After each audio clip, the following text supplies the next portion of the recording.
Dabhoi Bharat talkies સામે Airtel કંપનીનું mobile tower ઊભું કરવામાં આવતા વિસ્તારના રહીશોએ તેનો વિરોધ નોંધાવ્યો હતો।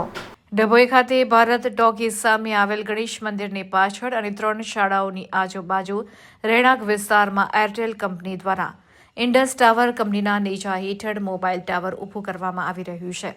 જો કે એક મોબાઈલ ટાવરના રેડિયેશનથી લોકોના હાથ પગ, માથાના દુખાવા સહિતની બીમારીઓમાં લોકોમાં વધી રહી છે, ત્યારે આ અગાઉના ટાવરથી રહીશો દુઃખી થયા છે અને એરટેલ કંપની દ્વારા બીજું ટાવર ઊભું કરવા માટે ખાડા ખોદી કામગીરી શરૂ કરવામાં આવતા જ ટાવર નહીં ઊભું કરવા માટે અને આ ટાવર અન્ય જગ્યા પર લઈ જવા રહીશો દ્વારા નગરપાલિકાના ચીફ ઓફિસર તેમજ મામલતદાર અને ડેપ્યુટી કલેક્ટર સહિત જિલ્લા કલેક્ટરને અરજી આપી પોતાનો વિરોધ દર્શાવ્યો હતો। અને ટાવર ઊભું કરવાથી પણ શાળામાં અભ્યાસ કરતા આશરે હજારો ઉપરાંત બાળકોના આરોગ્ય માટે હાનિકારક છે તેમ રહીશોએ જણાવ્યું હતું।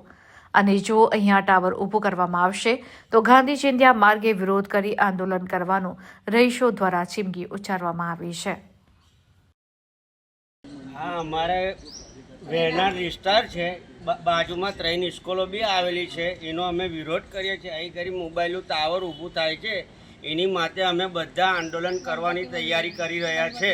ટાવરનું કામ બધે અરજીઓ આપેલી છે, તે છતાં એ કંઈ નિરાકરણ આવતું છે નથી। મોબાઈલનું ટાવરનું કામ ચાલુ જ છે, 5 દિવસ આજે થયા, બરાબર છે ને। એ ઘડી ફૂલ વિસ્તાર રહેનાર છે, બરાબર છે ને। આ જગા છે, આગળ મોલ આવેલો છે, ગણપતિનું મંદિર છે, બરાબર। તે છતાં એ ઘડી કામ બનતું છે ને, બંધ નહીં થતું ને। પછવાડી સ્કૂલનું બી કામ ચાલુ જ છે, જોઈ લો, તમારે જોવા મળશે જ, બરાબર છે। 2000 વિદ્યાર્થીઓનો સવાલ છે। હા, એક ટાવર તો શું માંગણી છે તમારે? ટાવર બને તો શું કરવાનું? એક જ છે કે અહીં ઘડી કામ અટકી જાય, બંધ થઈ જાય, એનો અમારો વિરોધ છે।